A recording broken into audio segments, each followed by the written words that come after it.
नमस्कार, मैं हूं संदीप चौधरी।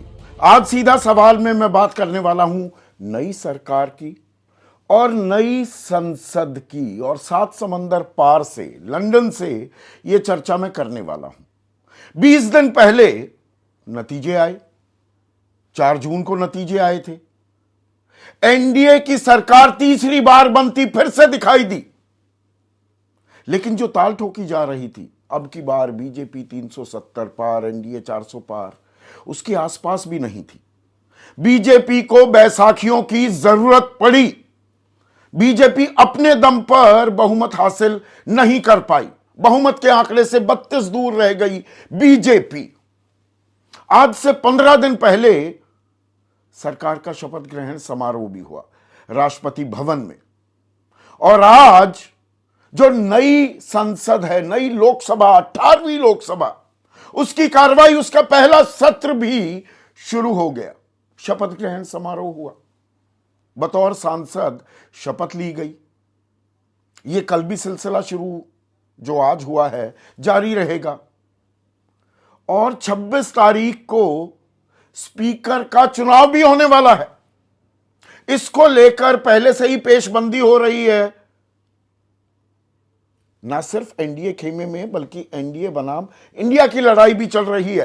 प्रोटेम स्पीकर जो नियुक्त किए गए हैं उसको लेकर भी विवाद हो रहा है। यानी कि हैप्पी बिगिनिंग नहीं होती दिख रही है इस नई संसद की। प्रधानमंत्री मोदी ने आज कहा विपक्ष का रुख सकारात्मक होना चाहिए, लेकिन क्या रुख सकारात्मक होगा और बीजेपी की ताकत जो घटी है उससे कुछ ऊर्जा लेता दिखाई भी देगा विपक्ष? पर इसमें सरकार का रोड मैप क्या है, उस पर निगाह डालना बेहद ही अहम हो जाता है। आपको ध्यान होगा दर्शकों, 1 जून को एग्जिट पोल आए थे, 4 जून को एग्जैक्ट पोल आने थे, लेकिन 2 और 3 जून को एग्जिट पोल की खुमारी भी थी, और सरकार की तरफ से लगातार यह नैरेटिव बिल्ड किया जा रहा था, गढ़ा जा रहा था कि जी बैठके तो हो रही थी 2 और 3 जून को, कि बैठकें किस लिए हो रही हैं। रिपोर्टर्स से भी पूछा जा रहा था अलग अलग चैनलों पर, तो रिपोर्टर्स भी औपचारिकता माने बैठे थे कि सरकार तो बन गई, 400 पार तो हो गया। और सरकार दरअसल, या जो ये बैठकें हो रही हैं, ये बैठकें 100 दिन के एजेंडे के लिए हो रही हैं। सरकार ने अपना रोड मैप, अपना खाका तैयार कर लिया है और सीमलेस ट्रांजिशन हो जाएगी। लेकिन इस रोड मैप में क्या रोड ब्लॉक भी आ गए हैं? आज इस पर हम चर्चा करने वाले हैं, क्योंकि अगर आप 3 बड़े मंत्रालयों पर निगाह डालें, गृह मंत्रालय, शिक्षा मंत्रालय और रेल मंत्रालय। गृह मंत्रालय जहां जम्मू कश्मीर में चुनाव कितना जल्द कराए जाएं, सुरक्षा के प्रयास और मजबूत कैसे किए जाएं, इसका खाका तैयार करता दिखाई दे रहा था। वहीं आतंकवाद ने फिर मुंह अपना बा दिया। जम्मू कश्मीर में 17 नागरिक मारे गए, 2 जवान भी शहीद हुए हैं। शिक्षा मंत्री न्यू एजुकेशन पॉलिसी 2020 के और विस्तार, उसको लागू करने पर जहां विचार करने वाले थे, वो नीट के गड़बड़ झाले में फंस गए हैं और उसका कोई समाधान मिलता दिखाई नहीं दे रहा है। 24 लाख बच्चों के भविष्य का सवाल है, वो अधर में लटका हुआ है। विपक्ष हमलावर है, पहले यह कहते हुए कि कोई लीक हुआ ही नहीं, से इक्का दुक्का वाकया है या आइसोलेटेड केसेस हैं। अब शिक्षा मंत्रालय की सिफारिश पर सीबीआई ने एफआईआर दर्ज कर ली और रोज बरोज नए खुलासे हो रहे हैं। और बात नीट की ही नहीं है, नेट की भी, वो परीक्षाएं तो रद्द कर दी गई है। और जहां वंदे भारत को और पुश देने वाले थे, एम्पटस देने वाले थे, अश्विनी वैष्णव जो कि रेल मंत्री भी हैं, सूचना और प्रसारण मंत्री भी हैं, वो अब सवालों के घेरे में घिरे हुए हैं। जो पश्चिम बंगाल में रेल हादसा हुआ, 11 लोगों की मौत हो गई, 60 से ज्यादा लोग जो जख्मी हुए, सुरक्षा कवच की जो बात होती थी, वो सुरक्षा कवच कहां है? आपको ध्यान होगा पिछले 6-8 महीने 9 महीनों में हर जगह वंदे भारत को हरी झंडी दिखाई जा रही थी। खास खुद प्रधानमंत्री ये उद्घाटन किया करते थे। लेकिन अब रेलवे सुरक्षा को लेकर अहम सवाल खड़े हो गए।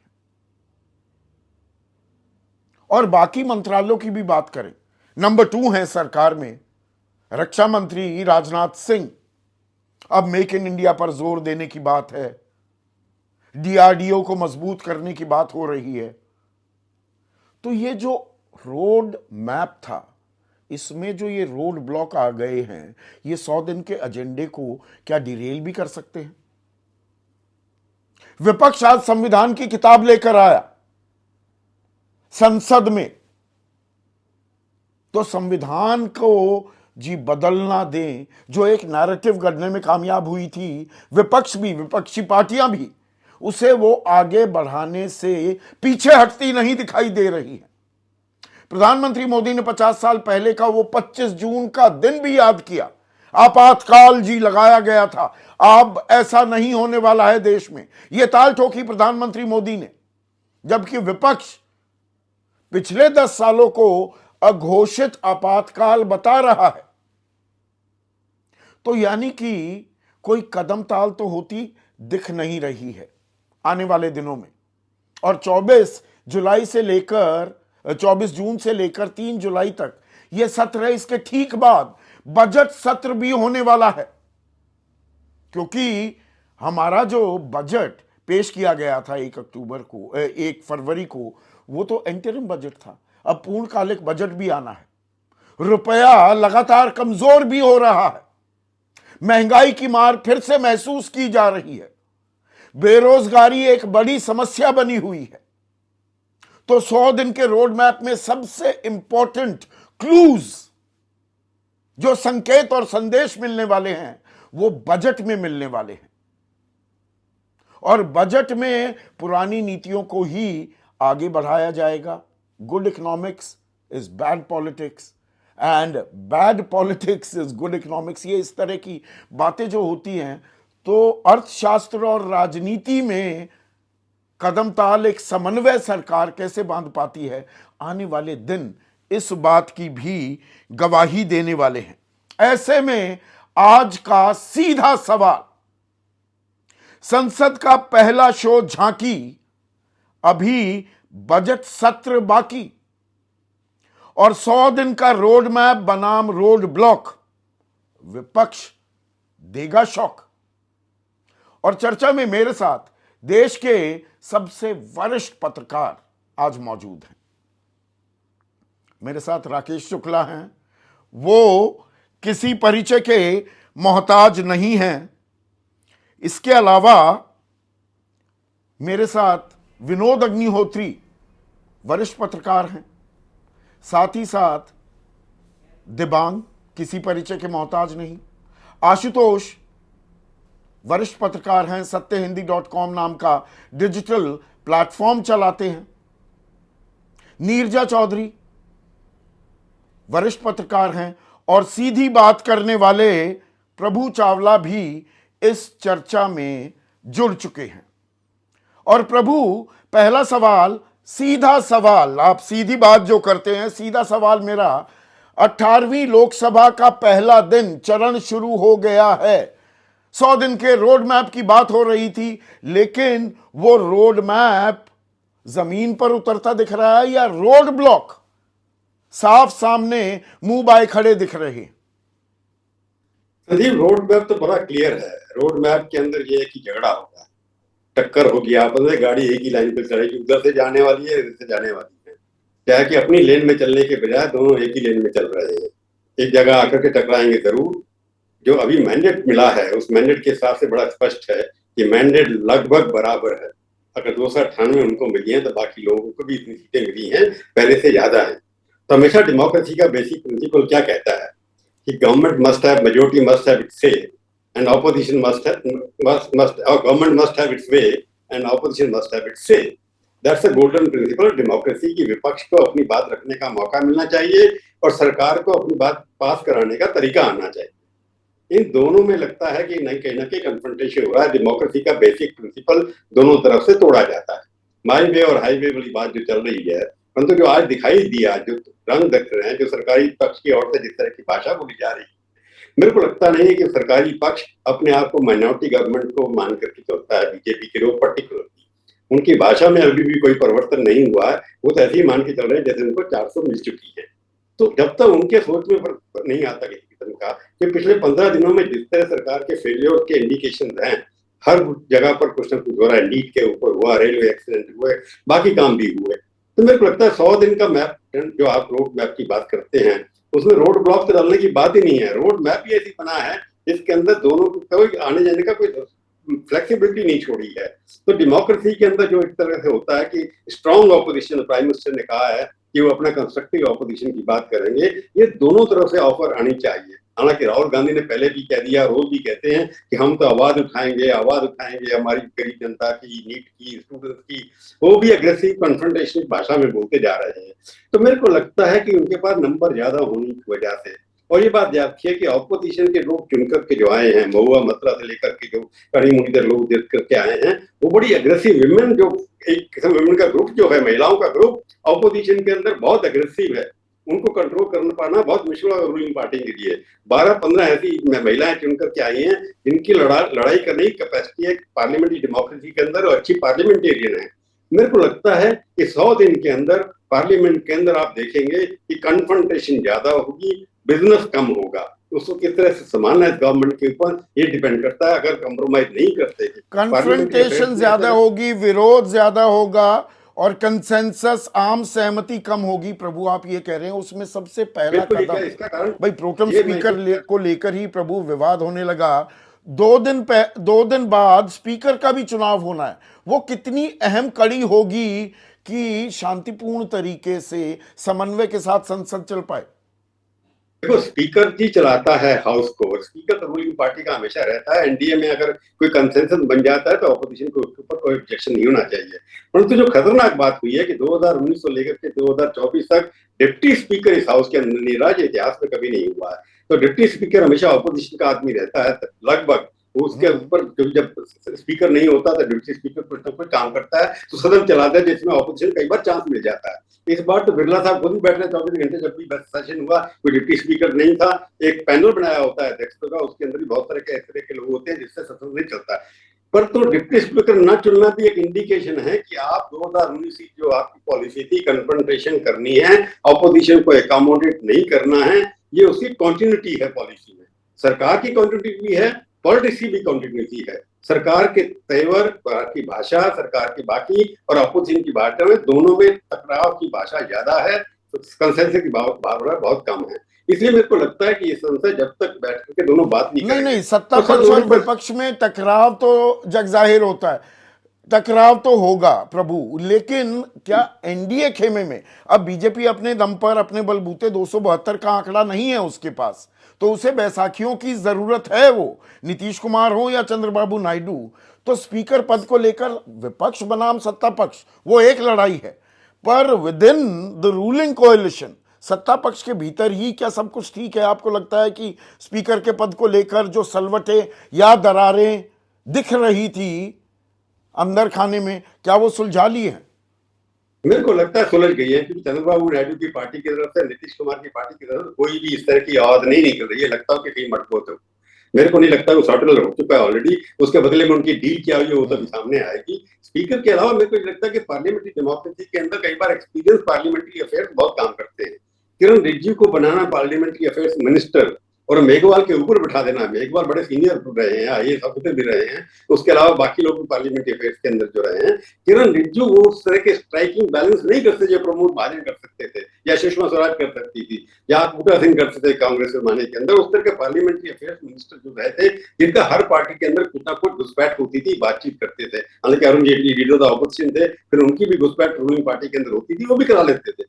उस तरह के व्यक्तित्व का आदमी पार्लियामेंट्री अफेयर, जब आपने एक ऐसा आदमी बना दिया जिसकी अपनी पॉलिटिकल एंटिटी नहीं है, आइडेंटिटी नहीं है, वो अपने किस दम पे किससे बात करेगा। हालांकि खड़गे साहब से मिलने चले गए थे चुनाव जीतने के बाद, परंतु खड़गे उनकी टीम जो है पार्लियामेंट्री अफेयर्स हमेशा कंसेंसस बनाने की कोशिश करता है सबसे बातचीत करने के अंदर। जब आपने पार्लियामेंट्री अफेयर्स की व्यक्ति ऐसा बना दिया जिसके पास पॉलिटिकल मैंडेट हैवी वेट जो पार्टी का नहीं है, उससे ये स्पष्ट होता है कि सरकार जो है अपने हिसाब से चलाएगी और स्पीकर भी शायद ऐसा चुनेगी जो उनके हिसाब से चलेगा। जैसे स्पीकर को होना चाहिए कि कोई कह रहे थे कि चुनाव, मेरे को लगता है स्पीकर चुनाव पहले एक बार हुआ था, किसी ने कल चलाया कि कभी नहीं हुआ था, पर मैंने रिसर्च नहीं किया है। स्पीकर का चुनाव होगा, मेरे को लगता है अगर कंसेंसस नहीं बनेगा तो अपोजिशन जो बात कर रही है कि वो किसी दलित को खड़ा करके दिखाने की कोशिश करेगी कि ये खुद दलित को हरा दिया गया है, वो चाहते हैं दलित को डिप्टी स्पीकर बनाया जाए, तो ये पार्लियामेंट के अंदर भी वही कार्ड खेला जाएगा, तो कास्ट मतलब का, दलित स्पीकर का पेंच अभी अड़ा रहेगा। सरकार अपने हिसाब से ही सदन चलाने पर आमादा दिख रही है। संसदीय कार्य मंत्री जो किरण रिजिजू को बनाया गया है वो उसके संकेत भी आप देखते हैं। लेकिन नीरजा, एक और बात जो आज दिखी, आपातकाल का जिक्र किया प्रधानमंत्री मोदी ने। 25 जून 1975 को आपातकाल जो लागू हुआ और विपक्ष संविधान की कॉपी लेकर जाता दिखाई दिया। इससे राजनीतिक संकेत संदेश क्या मिल रहे हैं आने वाले दिनों के?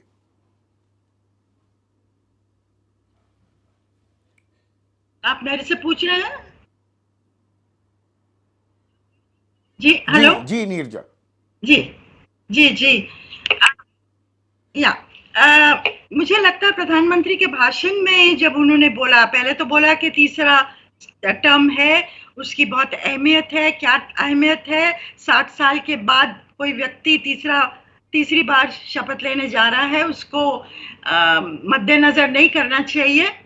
और फिर ये सब कहा, और ये भी कहा, दोबारा ये कहा कि मेजॉरिटी से सरकारें बनती हैं लेकिन कंसेंसस से सरकार देश को चलाया जा सकता है।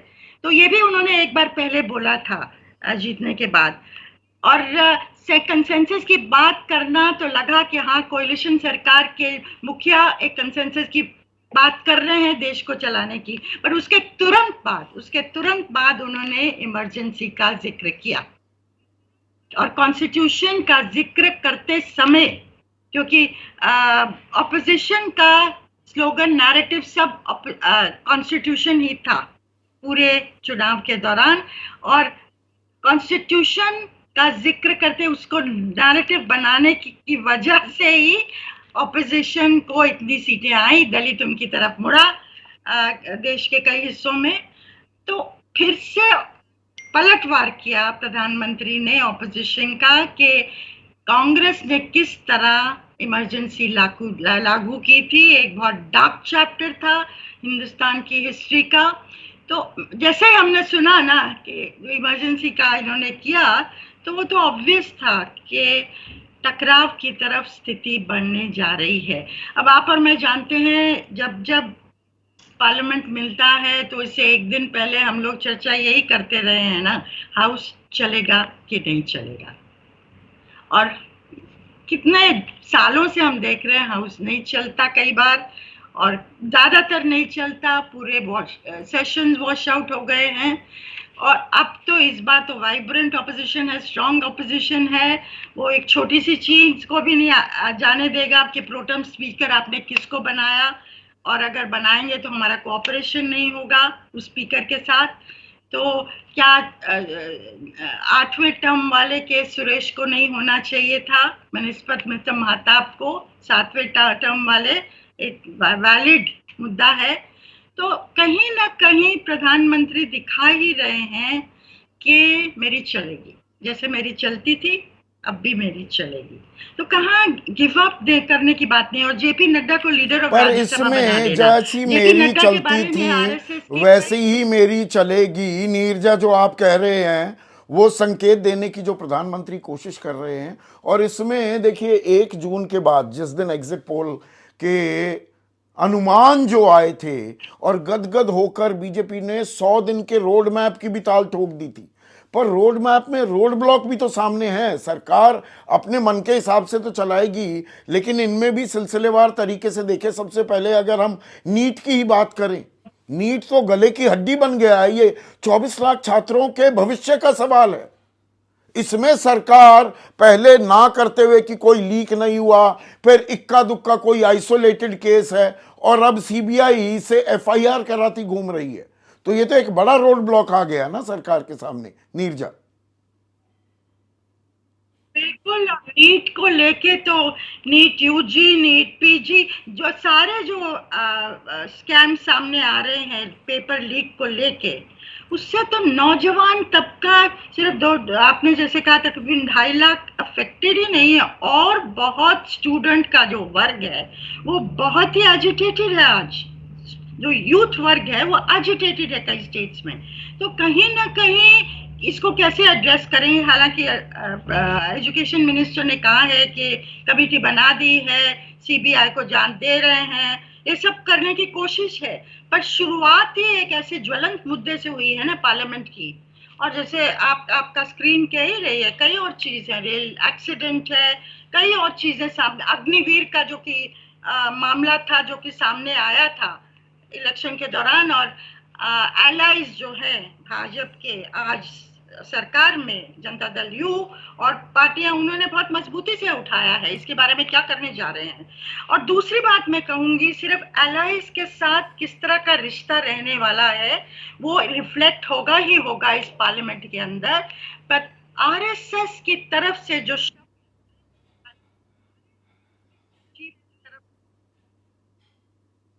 उन्होंने आड़े हाथ लिया, नाम ना लेके भाजपा को एरोगेंस की बात की है मोहन भागवत ने, और उसके और जेपी नड्डा के प्रति एक नाराजगी है, क्योंकि उन्होंने जो बोला था कि हमको आरएसएस की जरूरत नहीं है, सक्षम है भाजपा अपने अफेयर्स को देखने के लिए, हम सक्षम हो गए, और हाँ। उसको आज तक नकारा नहीं गया है। जेपी नड्डा की तरफ से कोई बयान नहीं आया कि या तो मेरे से गलती हो गई, या मैं ज्यादा कह गया, या मेरा मतलब ये नहीं था।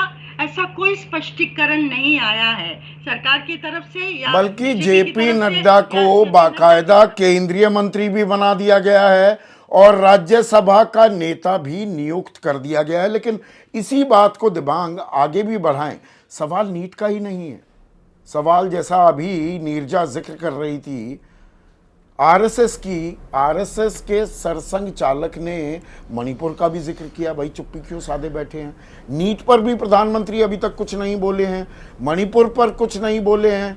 और अगर हम कानून व्यवस्था की बात करें तो जम्मू कश्मीर में जिस तरह से नागरिक मारे गए, 17 नागरिक मारे गए, 2 शहीद हुए हैं हमारे सुरक्षाकर्मी, तो ये सवाल भी अब सरकार की प्रतिक्रिया का इंतजार भी कर रहे हैं।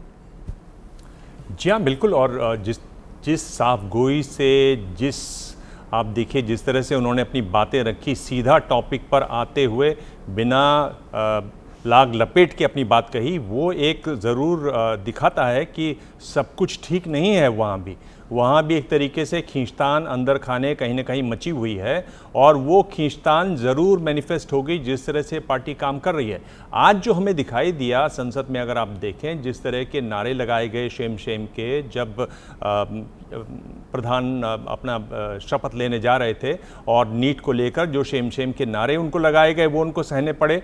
आपने देखा कि प्रधानमंत्री जब शपथ ले रहे थे, राहुल गांधी कॉन्स्टिट्यूशन की कॉपी लहरा रहे थे, और प्रधानमंत्री ने जो अपनी बात रखी उसमें भी एक तरह उन्होंने बात कही समन्वय की, लेकिन उन्होंने ये भी कहा और कि भाई नखरे और ड्रामा नहीं होना चाहिए। तो नखरे शब्द अगर विपक्ष के लिए कहें, ड्रामा कहें, और ये कहें कि आप स्लोगनबाजी मत कीजिए, लोग सब्सटेंस चाहते हैं, तो ये सब बातें अगर वो कहें इमरजेंसी के साथ साथ, इसका मतलब यह है कि वो बात भी करेंगे तो भी एक ऐंठन के साथ बात करेंगे। यानी आने वाले दिनों में एजेंसी का इस्तेमाल होगा, जमकर इस्तेमाल होगा, जमकर खटास होगी, तीखे हमले होंगे।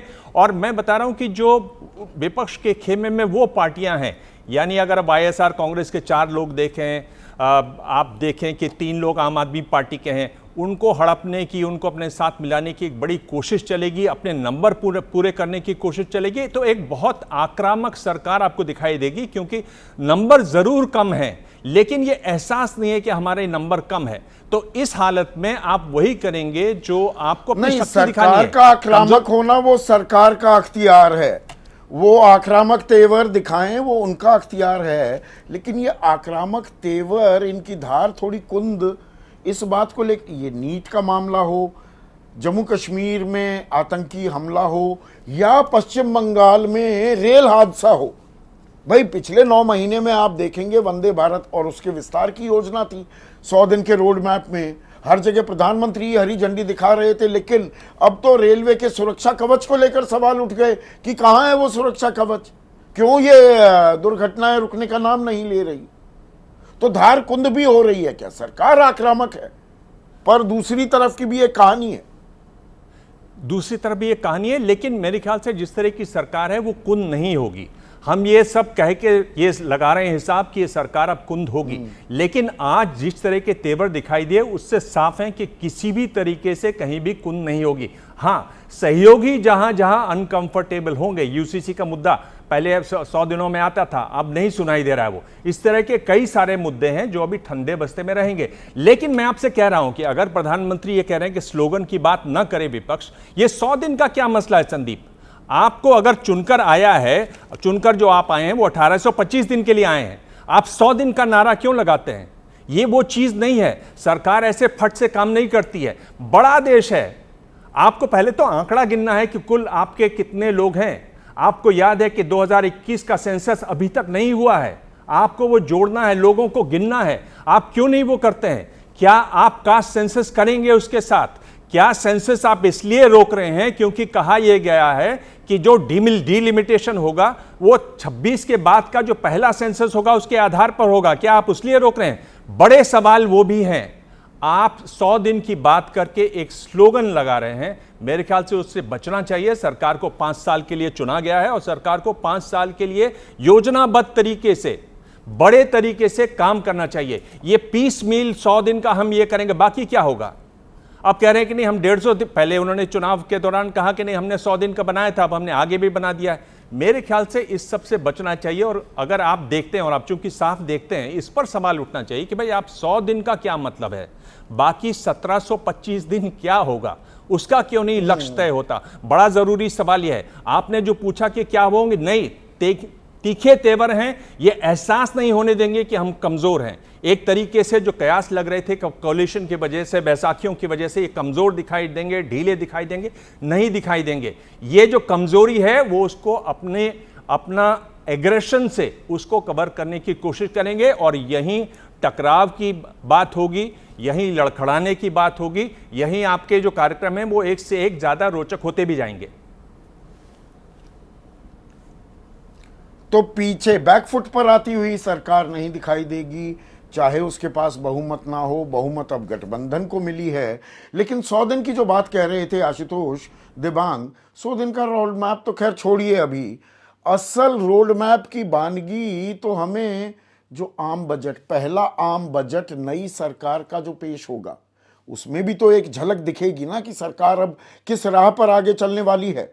और महंगाई की बात हो, बेरोजगारी की बात हो, और रुपया लगातार जो कमजोर होता दिख रहा है, ये भी उस रोड मैप में कुछ बाधाएं, कुछ स्पीड ब्रेकर्स साफ दिख रहे हैं।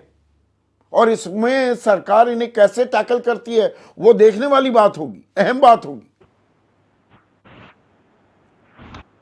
देखिए संदीप, ये जो प्रधानमंत्री जी की तरफ से और सरकार की तरफ से जो एक्स्ट्रा एग्रेशन दिखाई पड़ रहा है, वही उनकी कमजोरी का प्रतीक है। क्योंकि वो लोगों को ये बताने की कोशिश कर रहे थे, जो प्रधानमंत्री 2014 से 2019, 2019 से 2024 के बीच में थे, ये वही प्रधानमंत्री हैं। उनका स्टाइल बिल्कुल नहीं बदला है, क्योंकि स्टाइल बदलने का मतलब ये होगा कि मैं अपनी कमजोरी को मानता हूं, और मैं मानता हूं कि मेरे पास बहुमत अपनी पार्टी का नहीं है, बल्कि हमें दूसरों पर निर्भर रहना। ये नरेंद्र मोदी की शख्सियत नहीं है, ये उनका स्टाइल नहीं है। तो वो शुरू से ही किसी तरीके की कमजोरी का एहसास नहीं होने देंगे, ना इस तरीके का कोई संकेत वो देंगे। क्योंकि आज की तारीख में जो ये नरेंद्र मोदी हैं, इन पर चार तरफ के हमले हो रहे हैं। पहला हमला तो जो सबसे बड़ा हमला है वो संघ परिवार की तरफ से है। पहली बार आपने सुना होगा कि पुणे में अखिल भारतीय विद्यार्थी परिषद के लोग ये कह रहे हैं कि जो मंत्री ये निकम्मा है और उसको बदलना चाहिए। ये आवाज अपने पिछले 10 सालों में नहीं सुनी थी, और अखिल भारतीय विद्यार्थी परिषद के लोगों की इतनी हिम्मत कैसे हो गई? पहला सवाल तो इसी बात को लेकर है। सीधे तौर पर आरएसएस प्रमुख हैं, वो अहंकार की बात कर रहे हैं, प्रधानमंत्री को सीख दे रहे हैं कि विपक्ष आपका दुश्मन नहीं होता, विपक्ष प्रतिपक्ष होता है। ये सारी बातें प्रधानमंत्री को लेकर है। जो दूसरा प्रश्न है, आज की तारीख में राहुल गांधी ने जो पहली प्रेस कॉन्फ्रेंस की, उसमें साफ तौर पर कहा कि प्रधानमंत्री का तो साइकोलॉजिकल ब्रेकडाउन हो गया है। तो उनको एक बहुत ही सबल और एग्रेसिव विपक्ष से भी निपटना है। तीसरी बात ये उनको अच्छी तरीके से मालूम है कि उनकी सरकार टीडीपी, नीतीश कुमार और चिराग पासवान, इन तीनों की जो 33 सांसद हैं उन पर डिपेंडेंट है, और इनको मालूम है कि उनकी सरकार किसी भी वक्त ये तीनों मिलकर गिरा सकते हैं। इसलिए उनको भी इनको हैंडल करना है, उनको भी मजबूती का देखना है। और चौथी बात जो सबसे ज्यादा महत्वपूर्ण मेरी नजर में है वो ये कि उनकी अपनी ही पार्टी में कहीं ना कहीं कुछ लोग हैं जो गड़बड़ कर सकते हैं, क्योंकि जो पार्लियामेंट्री पार्टी की मीटिंग जो बीजेपी की होनी चाहिए थी, जिसे प्रधानमंत्री नरेंद्र मोदी को नेता चुना जाना चाहिए था, वो मीटिंग नहीं हुई। उसकी जगह एनडीए की मीटिंग हुई, जिसमें पार्टी के पदाधिकारी भी बैठे हुए थे, राज्यों के मुख्यमंत्री भी बैठे हुए थे। मैंने तो कम से कम भारतीय जनता पार्टी किसी पार्टी की पार्लियामेंट्री पार्टी में, ये संसदीय दल में बाहर के लोगों को बैठे हुए नहीं देखा है, उसमें सिर्फ सांसद ही बैठते हैं। तो अब ये जो चार चीजें हैं, इन चार चीजों से सरकार अगर कमजोर हो जाएगी तो ये चारों उन पर हावी हो जाएंगे और मन मुताबिक काम कराने की कोशिश करेंगे। लेकिन जो सबसे महत्वपूर्ण बात यह है इस संसद को लेकर और पिछले 10 साल पर इसका एक और पहलू भी है आशुतोष, दोनों ही एक दूसरे का सम्मान करते। जी नहीं, आपने जो विपक्ष की बात की, अब सत्ता पक्ष ये सिर्फ कह देना कि भाई बहुमत, वो तो सबको मालूम है कि बहुमत अपने दम पर बीजेपी नहीं ले पाई, लेकिन विपक्ष का हाल भी तो वही है ना, कहीं की ईंट कहीं का रोड़ा, भानुमति ने कुनबा जोड़ा। अब सारे प्रतियां लेकर तो आ गए, लेकिन कितने दिन कदम ताल करेंगे और कितने दिन वो एक कंसर्टेड कोऑर्डिनेटेड एफर्ट के जरिए सरकार को घेरने की कोशिश करेंगे, ये भी अभी भविष्य के गर्भ में है। या कुछ बदला हुआ दिख रहा है विपक्ष पिछले 10 सालों के मुकाबले? आप देखिए संदीप, ये जो विज्ञान का सिद्धांत है, सेंट्रीपिटल फोर्स और सेंट्रीफ्यूगल फोर्स, ये दोनों एक साथ संसद के अंदर दिखाई पड़ेंगे। सरकार की तरफ से कोशिश ये होगी कि एनडीए को तोड़ा जाए, और माफ करिए, सरकार की तरफ से कोशिश ये होगी कि इंडिया ब्लॉक को तोड़ा जाए, और विपक्ष की तरफ से कोशिश ये होगी कि एनडीए के घटक के कुछ लोग हमारे साथ आ जाएं तो बहुत अच्छा है। ये लड़ाई चलेगी, और आने वाले दिनों के अंदर आप देखिएगा कि आज जिस तरीके से संसद के बाहर ये जो लाल किताब है, ये संविधान की लाल किताब दरअसल ये बहुत कुछ कहती है। ये इस बात को कहती है कि ये वो विपक्ष है जिसने अब ये तय कर लिया है कि सरकार को लगातार संविधान बचाने के मसले पे, लोकतंत्र बचाने के मसले पे डिफेंसिव कर रखना है। और ये वो कमजोर नस है जिसका जवाब ना तो प्रधानमंत्री जी के पास है, न इनकी अपनी सरकार के पास है, क्योंकि इसी के बल पे 2024 का चुनाव में काफी नुकसान भारतीय जनता पार्टी को हुआ है। और तीसरी बात क्या है कि देखिए, आप अपने को कितना भी मजबूत दिखाइए, लेकिन आज के विपक्ष को यह समझ में आ गया है कि जो कॉन्सेप्ट ऑफ इनविंसिबिलिटी थी एंड इनएविटेबिलिटी थी प्रधानमंत्री की, अब वो खत्म हो गई है। विपक्ष को भी उस रक्त का एहसास हो गया है कि मतलब अगर हम एक साथ रहेंगे तो प्रधानमंत्री को झुका भी पाएंगे और उनको हरा भी पाएंगे, और अगर हम अलग अलग हुए तो फिर हमारी स्थिति 2014-2019 वाली हो जाएगी, ना घर के रहेंगे ना घाट के होंगे। नवीन पटनायक को सब लोगों ने देख लिया है कि नवीन पटनायक की क्या हैसियत हो गई, एक भी सांसद जिता नहीं पाए, और आज नवीन पटनायक ने कहा है कि अब हमारे सांसद बीजेपी को छोड़ेंगे नहीं। तो विपक्ष ये वो विपक्ष नहीं है, उसको एहसास है कि नरेंद्र मोदी को अगर आपने जरा सी भी अंकुश ढीला किया तो फिर पार्टी भी खत्म हो जाएगी और वो सारे के सारे जेल में दिखाई पड़ेंगे। ये जो चीज है ये विपक्ष को एकजुट रखेगी, इसमें ज्यादा दिक्कत होने वाली कम से कम मैं नहीं देखता हूं, अभी फिलहाल नहीं देखता हूं। बाद में कुछ और हो जाए तो बात अलग है। पर इसमें एक बड़ी दिक्कत जो है, विनोद अग्निहोत्री, हम लगातार ये कि भाई प्रोटेम स्पीकर को लेकर भर्तृहरि मेहताब को क्यों बना दिया, विपक्ष हमलावर है, या स्पीकर कौन होगा, चुनाव में आमना सामना भी हो सकता है। पर उससे भी एक और बड़ा सवाल क्या ये भी है कि नेता प्रतिपक्ष कौन होगा? क्या राहुल गांधी वो जिम्मेदारी लेंगे या फिर अपने किसी डेप्यूटी को खड़ा कर देंगे? इससे भी आने वाले, ये तो पहला ही दिन है ना 18वीं लोकसभा का, पहला ही दिन है, आने वाले दिन कैसे होने वाले हैं, ये सवाल का जवाब जो वो भी हमें इशारा देगा ना। देखिए संदीप, दो बातें हैं नेता प्रतिपक्ष को और विपक्ष की रणनीति को लेकर के। एक तो जो आशुतोष ने जैसे कहा कि विपक्ष के सामने मजबूरी भी है एकजुट रहने की। दूसरी बात यह भी है, बहुत दिलचस्प है कि इस बार जो दल बीजेपी के साथ हॉब नॉबिंग या गलबैयाँ करते रहे हैं वो बहुत कमज़ोर हो गए हैं। बहुजन समाज पार्टी का एक भी सांसद लोकसभा में नहीं है, नवीन पटनायक का एक भी सांसद लोकसभा में नहीं है, जगन रेड्डी जा नहीं सकते उधर क्योंकि चंद्रबाबू नायडू वहाँ बैठे हुए हैं।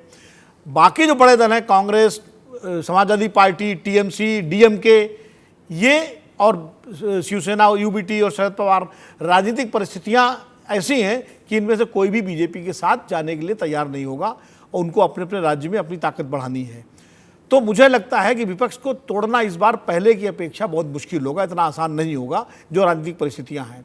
जहां तक नेता प्रतिपक्ष की बात है, तो राहुल गांधी ने आज जिस तरह से जो आक्रामकता दिखाई है और जिस तरह सक्रियता दिखाई, और जब प्रधानमंत्री शपथ लेने गए तो वो संविधान का वो गुटका संस्करण लेकर के दिखा रहे थे, तो उनकी भूमिका लोकसभा के अंदर पिछली जो दोनों लोकसभाएं थी उनसे ज़्यादा होगी, व्यापक होगी और महत्वपूर्ण होगी। अब नेता विपक्ष वो बनते हैं कि नहीं बनते हैं, वो फैसला उनको करना है, वो एक तकनीकी सवाल है। लेकिन नेता विपक्ष अगर वो बन जाते हैं तो बहुत बड़ी भूमिका उनकी हो जाएगी। अगर वो नहीं भी बनते हैं, अपनी पार्टी के किसी नेता को बनाते हैं, तो भी विपक्ष को एकजुट रखना, सरकार को घेरना और सरकार जनता के उन तमाम मुद्दों पर सवाल सरकार से पूछना, इसमें राहुल गांधी की एक बहुत बड़ी जिम्मेदारी होगी। और मुझे लगता है कि राहुल गांधी के अंदर वो परिपक्वता आ गई है कि वो सबको एकजुट रख सकें, जिस तरह वो लगातार सबसे संवाद बना रहे हैं। जब हम एनडीए की बात करते हैं विनोद, कि एनडीए अब जो सरकार है बैसाखियों के सहारे चल रही है, दोनों राजनीति के घाघ हैं, चंद्रबाबू नायडू की बात हो या नीतीश की, वो चेकमेट करते रहेंगे, दबाव बनाते रहेंगे। लेकिन दबाव तो इंडिया गठबंधन में भी रहेगा ना, कि ये इंडिया गठबंधन अब सब अखिलेश यादव भी और तमाम लोग सब प्रतियां लेकर, कॉपी लेकर संविधान की पहुंचे तो थे, लेकिन साथ कितने बने रहेंगे। और कांग्रेस का फिर से उभरना बहुत से क्षत्रपों को उनके अस्तित्व पर एक खतरे की घंटी बजते हुए भी दिखता है। उधर भी यही सवाल लागू होता है ना?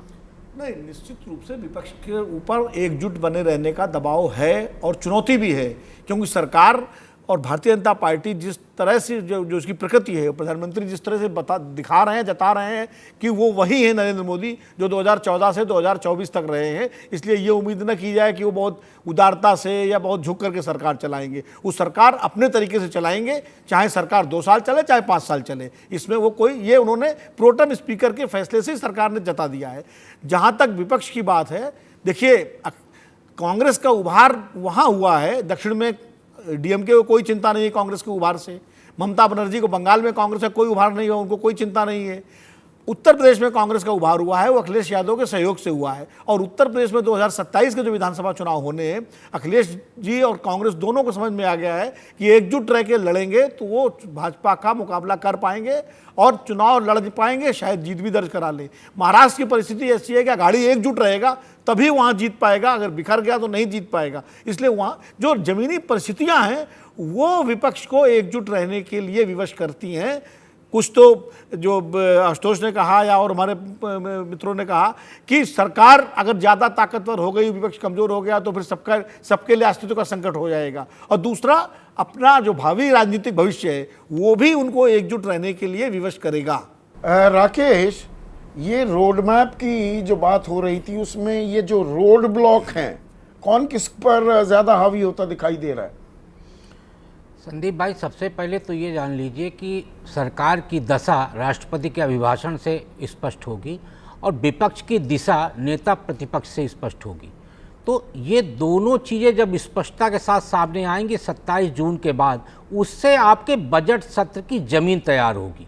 क्योंकि जब तक आपका ये स्पष्ट नहीं होगा कि राष्ट्रपति का अभिभाषण में क्या रोड मैप आ रहा है, क्योंकि 14 और 19 का अभिभाषण सुनिए और 24 का अभिभाषण, इन दोनों में यदि अंतर पाया जाएगा तो ये माना जाएगा कि सरकार उसी दिशा में आगे बढ़ेगी जिस दिशा में वो पिछले 10 साल रही है। यदि इस बार उसके राष्ट्रपति के अभिभाषण में सरकार का जो रोड मैप है उसमें यदि कहीं सहमति वाली स्थितियां दिखाई देंगी तो लगेगा कि नहीं, सरकार के मूड में कुछ चेंज दिखाई दे रहा है। रही बात नेता प्रतिपक्ष की, तो बार बार एक प्रश्न आता है कि क्या नेता प्रतिपक्ष राहुल गांधी जी बनेंगे।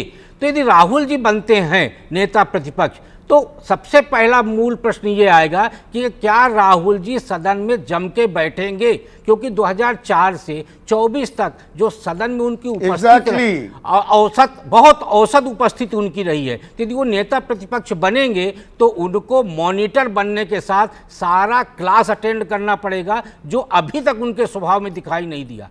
तो ये ऐसी चीज़ें हैं। फिर आप जो रोड मैप की बात कर रहे हैं, अभी आपने 3-4 प्रश्न उठाया, वो सारे प्रश्न को एक कहावत में आप देखिए कि करेला ऊपर से नीम चढ़ा। एक तो बेरोजगारी का मुद्दा छाया हुआ था, ऊपर से नीट का प्रश्न आ गया।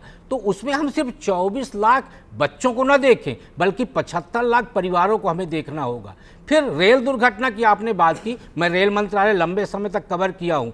2.25 लाख तकनीकी कर्मचारियों की आज भी कमी है, 15,000 ड्राइवरों की आज भी कमी है। आपका जो सिग्नल फेल हो रहा, सिग्नल फेल होने के कारण बालासोर का दुर्घटना हुआ और सिग्नल फेल होने के कारण अभी का दुर्घटना हुआ। तो ये जो आउटसोर्सिंग का एक नया सिस्टम आ गया है तकनीकी पक्ष में कि सिग्नल आप लगाओ, मेंटेनेंस भी आप ही करो, तो बहुत सारी दुर्घटनाओं का कारण ये भी बन रहा है। तो ये सारा जो अब रोड मैप में 100 दिन की बात आई, तो जब तक नतीजे नहीं आए थे तब तक सरकार 100 दिन की बात कर रही थी। लेकिन आप याद करिए कि 4 जून के बाद सरकार की तरफ से 100 दिन की बात नहीं की जा रही है। तो रोड और स्पीड ब्रेकर, ये दोनों को देखना पड़ेगा कि कहाँ पे स्पीड ब्रेकर आने वाला है। जो अभी तक फर्राटे के साथ गाड़ी चल रही थी हाईवे में, उसमें स्पीड ब्रेकर कहाँ पे तैयार हो रहा। बिल्कुल। और इसमें प्रभु जो राकेश ने बात कही, राष्ट्रपति का अभिभाषण 27 जून को जो होने वाला है, उससे हमें काफी कुछ क्लूज मिलेंगे। लेकिन सबसे बड़ा क्लू दरअसल सरकार की मंशा और सरकार की ताकत और अपनी बात पर अड़े कितने हद तक वो रहने वाले हैं, क्या वो सबसे बड़ा संदेश संकेत हमें दरअसल आम बजट से मिलने वाला है।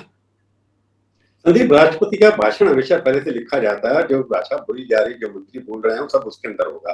हर डिपार्टमेंट से 2-3 पैराग्राफ आते हैं जो वो प्राइम मिनिस्टर ऑफिस में जाते हैं, उनको 25 साल में 50 साल में उठा लीजिए, राष्ट्रपति का भाषण जो होता है, हर डिपार्टमेंट क्या करने जा रहा है उसकी एक कलेक्शन होता है। उसके अंदर कोई पॉलिटिकल इनपुट ज्यादा नहीं होता। पर मैं राकेश शुक्ला की एक बात से करता हूँ, अगर उसके अंदर कोई पॉलिटिकल इनपुट हुआ जो कभी होता नहीं है, तो दिखाएगा कि वहां पर कन्वर्टेशन होने वाली है। तो राष्ट्रपति के अभिभाषण पे जो अच्छी बात जो दिखाई देगी, किस तरह के भाषण दोनों तरफ से होते हैं, कि कन्फ्रंटेशन वहां आएगा। राहुल गांधी मैंने देखा थोड़ी देर के लिए, राहुल गांधी फ्रंट रो पे कॉर्नर की सीट पे बैठे होते हैं। वो ठीक है कि नहीं, मैंने एक बार उनको देखा था, आप लोगों ने देखा होगा तो ज्यादा होगा कि मैं दिल्ली में नहीं। अगर वो कोने के सीट पे बाद में बैठे आए थे, बाद में वो पीछे की लाइन पे थे, वो आगे बैठे थे इस तरह, वहां पर डिप्टी स्पीकर की साथ वाली सीट पर वो बैठे हुए थे उस पर, जो मैंने देखा। अगर वहां बैठना उनको जम करके जाकर, पहले सेकंड रो में बैठते थे पिछले 2019 में, तो इंडिकेशन बड़ी क्लियर है कि शायद उनके ऊपर कोई बड़ी जिम्मेवारी अपने ऊपर लेने वाले हैं। और अपना जो रहने सहने का तरीका है, गायब होने का तरीका है, स्कूट एंड शूट का तरीका है, वो खत्म हो जाएगा। एक तो अभिभाषण के ऊपर भाषण कौन देता है पहले, उसका जवाब प्रधानमंत्री आखिर में देंगे, उनकी भाषा क्या होगी, और राहुल गांधी अगर नेता बनते हैं प्रतिपक्ष के, वो किस तरह का रिप्लाई करते हैं, किस तरह के लोग कैंडिडेट दोनों तरफ से बोलते हैं, वहां से स्पष्ट हो जाएगा कि आगे का रोड मैप दोनों का क्या है, विपक्ष का और प्रतिपक्ष का। वहां से ये भी तय हो जाएगा कि रोड ब्लॉक कितने हैं और रोड ब्लॉक बिल्कुल। और इसमें जो तीन चीजें, एक मिनट प्रभु, छोटे छोटे कमेंट बाकी सब मेहमानों से भी चाहूंगा जी। नीरजा, छोटा सा एक जवाब चाहूंगा। जो ये 3 मुद्दे हैं, नीट की बात हो, रेलवे हादसों की बात हो, या आतंकवाद फिर से जो मुंह बाता दिखाई दे रहा है, इसके चलते संसद में हमने पिछली बार आखिरी जो ये पिछला साल देखा, तो उसका सबसे बड़ा फीचर हमने संसद में देखा, वो था सांसदों का निलंबन। बात बात पर सांसद निलंबित किए जा रहे थे। इस बार भी पहले सत्र में ही क्या टकराव की परिस्थिति भी आपको उत्पन्न होती दिखाई देती है क्या राष्ट्रपति के अभिभाषण के बाद, या टेस्टिंग द वाटर्स होगा दोनों तरफ से? देखिए, टकराव, हाँ नहीं, दोनों तरफ से टेस्टिंग द वाटर्स तो होगा ही। जैसे कि मैंने पहले भी कहा ना कि टकराव तो हम लोग जानते हैं, संसद में सालों से, दशकों से देख रहे हैं, वो सवाल नहीं है। इस बार क्या संसद चलेगा, वो भी हम देखते रहे हैं कि पूरे हाउसेस वॉश आउट हो गए, सेशन वॉश आउट हो गए। तो मुझे लगता है पिछले 24 घंटों में मैं मानती थी प्रधानमंत्री विल स्टूप टू कॉन्कर, जो उन्होंने अपने मंत्रियों से भी कहा पहले दिन रिजल्ट्स के बाद, कि हम कोalition का धर्मा निभाएंगे। लेकिन आज जो दिख रहा है, मुझे लगता है उनको लगता है कि नम्रता का मतलब मजबूती नहीं है, नम्रता का मतलब है कमजोरी। कहीं ना कहीं जो ये चीज है ना, ये अंडरस्टैंडिंग है, कोलिशन गवर्नेंस में नम्रता का मतलब बहुत जबरदस्त मजबूती है। जितने जितने कोलिशन प्रधानमंत्रियों को हमने देखा, किसी ना किसी तरह उनको चलाना पड़ा, साथ ले जाना पड़ा। तो किरण रिजिजू हो या JP Nadda leader of the Rajya Sabha हो, जो जबकि आरएसएस उनसे नाराज है, तो सिर्फ ये ऑपोजिशन को हैंडल करने या सिग्नल देने की बात ही नहीं है, अपने लोगों को भी एक सिग्नल है कि वो अडिग रहेंगे अपने पाथ पे जो वो चाहते हैं, कंटिन्यूटी रहेगी। ठीक है business as Devang, usual 20 second रहेगा, में PM in कैसा control संसद रहेंगे। सत्र और आने वाला बजट सत्र आप देखते हैं? Please 20 seconds. देखिए, अगर प्रधानमंत्री कह रहे हैं कि विपक्ष नखड़े करता है, ड्रामा करता है, ये उन्हीं के शब्द हैं, तब आप सोच लीजिए अगर आप पहले दिन ही इन शब्दों का इस्तेमाल करें विपक्ष के लिए तो आप कहां जा रहे हैं। मैं ये कह रहा हूं संदीप, इस समय आप लंदन में हैं, जो विपक्ष है उसको भी वहां जो टोरीज और लेबर्स में तीखी बहसें होती हैं, शैडो कैबिनेट होता है, एक बजट बनाते हैं उन लोग अपना, क्यों नहीं विपक्ष यहां ये बनाता? आंकड़े हैं आपके पास, इंटरिम बजट में आंकड़े हैं, जीएसटी का कलेक्शन अच्छा होगा ये आंकड़ा है, इनडायरेक्ट टैक्सेस में अच्छा होगा वो आंकड़ा है, इन्फ्लेशन का आपके पास आंकड़ा है, आपके पास ग्रोथ का आंकड़ा है, आप शैडो, ताकि आप एक सकारात्मक विपक्ष के रूप में दिखाई दे। लंदन से बैठे हुए तो ये आप कह ही सकते हैं संदीप। बहुत बहुत अहम बात, बिल्कुल बहुत अहम बात कह रहे हैं। वहां पर दर्शकों जिस ओर दिबांग ने इशारा किया, विपक्ष क्या करता है कि एक सत्ताधारी पक्ष है, उनकी कैबिनेट है, विपक्ष एक शैडो कैबिनेट भी बनाता है कि वित्त मंत्री देखिए, हमारा वित्त मंत्री कह रहा है देश को ऐसे चलाना चाहिए। तो क्या भारतीय विपक्ष को भी कुछ उस राह पर चलते हुए दिखना चाहिए क्या? और ये सत्र तो अहम होने ही वाला है, इसको हम लगातार ट्रैक करते रहेंगे।